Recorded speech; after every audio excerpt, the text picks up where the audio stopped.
Everybody, P691000 here, and in this video we're going to get into 5 of the most cursed objects.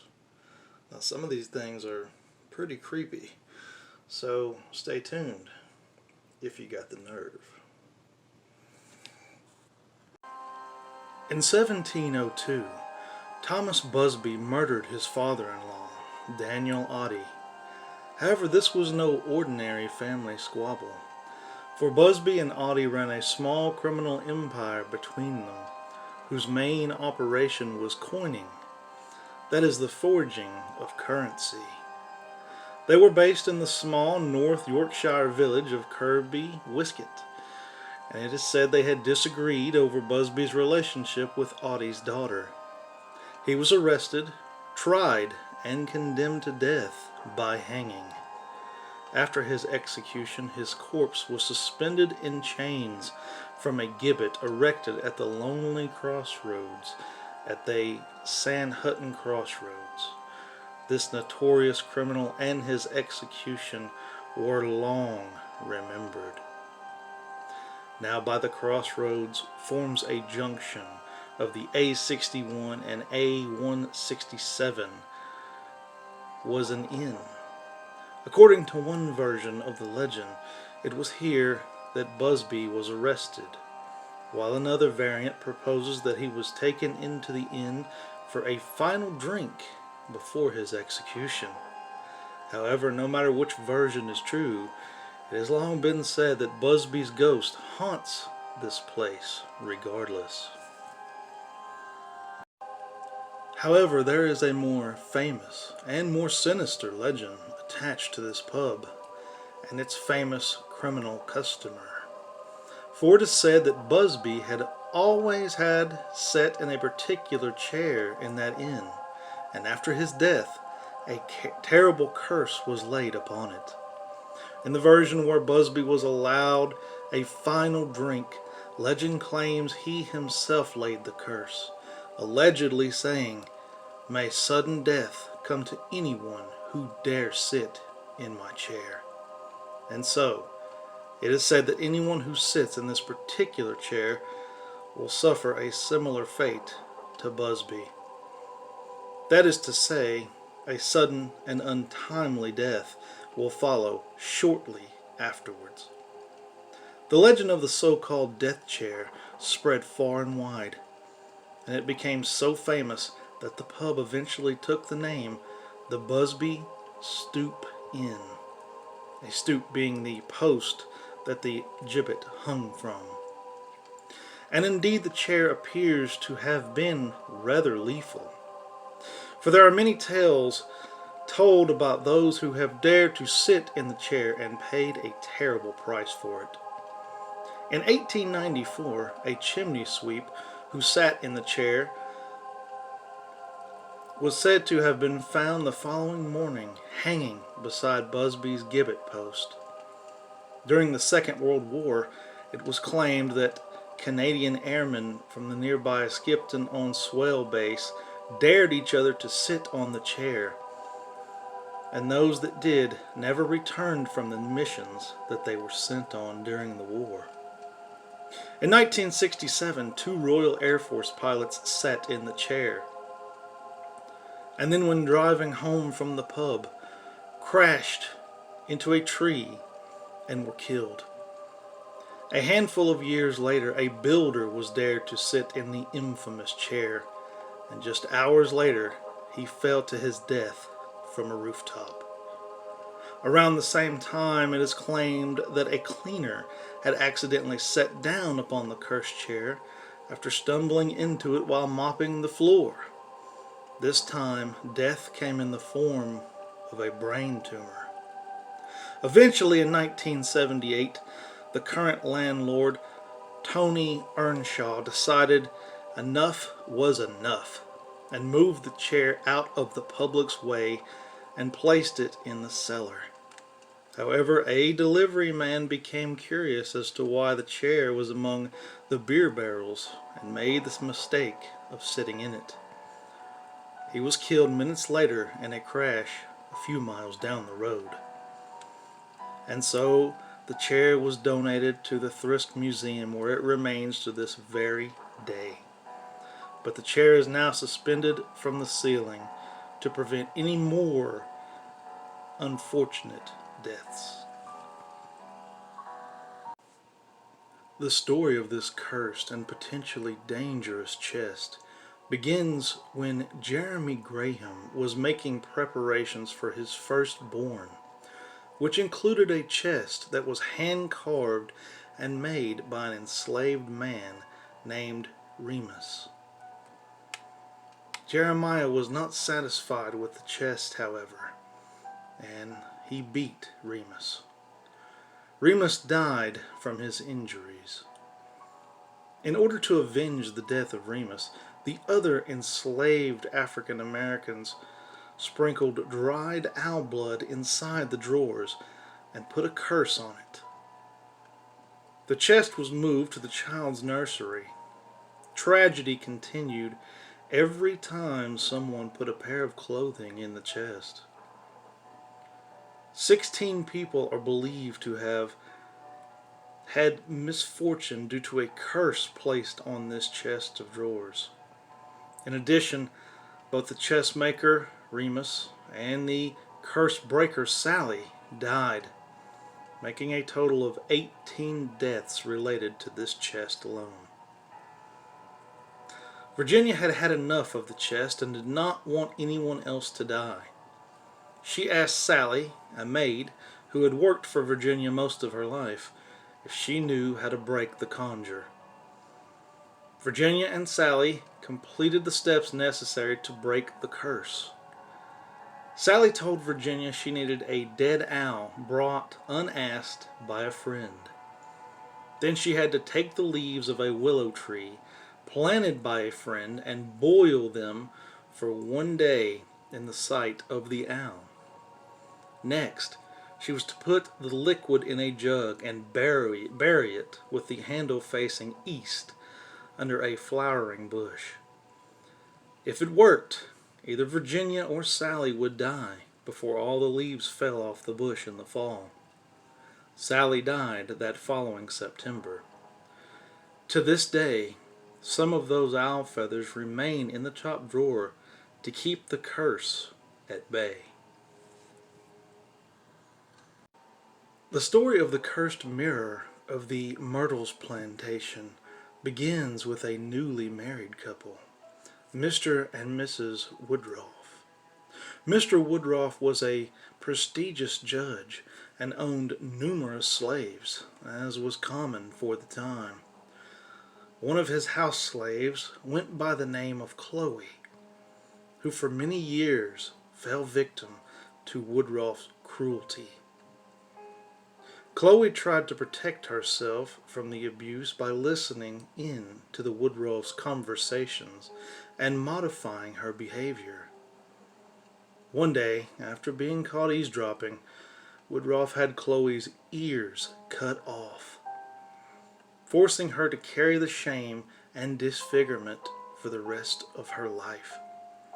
Her mutilation was hidden at the request of the Woodruffs by the use of a green turban. No one would see this terrifying mark, but the painful experience would stay with Chloe and inspire her to make plans for her revenge. On the 9th birthday of the Woodruff's daughter, Chloe placed poisonous leaves in the cake. Chloe's plan was to poison Mrs. Woodruff and their children. Some sources claim that it was never her intention to kill the 3 family members. They suggest that Chloe just wanted to make them sick so she could nurse them back to health. In the South, local healers were amongst the most respected of the community. If Chloe could somehow heal the family, she may be safe from the harsh reality of working in the cotton fields.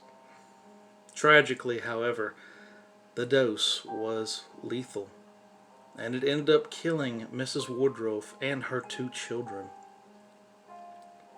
After word spread of her actions on the plantation, The other slaves were the ones to take revenge.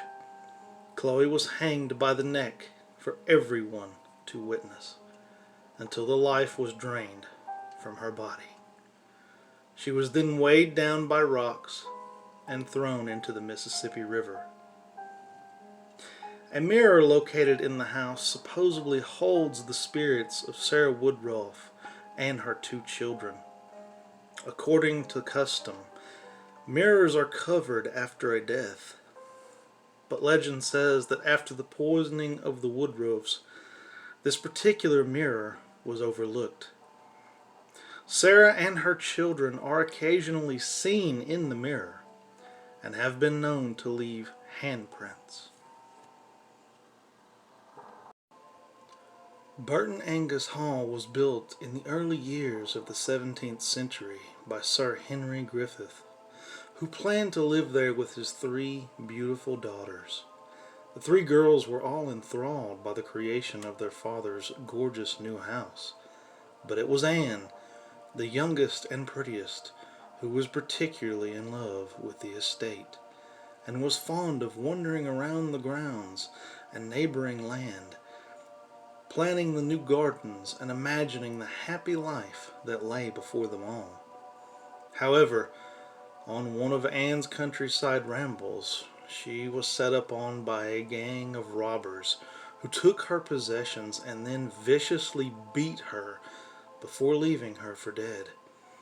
She was discovered and brought home to the hall, but it was unfortunately too late. The girl had died a few days after she lay there from her wounds. Anne fell into a fever in her final hours, and it is said to have been in despair at the thought of leaving her beautiful family home forever, and she begged her sisters to ensure a piece of her would always reside there by removing her head after death and securing it within the walls of the hall. Unsurprisingly, her family nodded and smiled and agreed to do as she asked, but as soon as she was dead, she was interred, head intact, in the nearby churchyard, and everyone thought that was the end of that. But they were wrong. Shortly after the burial of poor Anne, her family's peaceful nights at the hall were shattered by strange bumps and moans and horrible spine-curdling screams of horror and panic. At first they tried their best to ignore the racket, but then finally, and in despair and desperation, they decided to bring up Anne's coffin and do as she had asked them to. From the moment that the skull was brought into the house, peace and serenity returned to the hall, and there were no more reports of horrible disturbances until an unfortunate chambermaid encountered the skull in a cupboard, threw it with some disgust out an open window, whereupon the bangs and screams began again until the skull was retrieved and placed indoors again. Later, inhabitants of the house, spooked by the presence of the ghastly grinning skull of a murdered girl, did their best to rid themselves of it by burying it in the garden, but with no luck, as again the nights were shattered by hideous screams. In the end, it was decided that the best policy was to place the skull in a secret spot within the walls of the house, probably behind some of the paneling in the great hall, so that its presence could easily be ignored, and so that Anne's spirit could rest in peace inside her beloved home.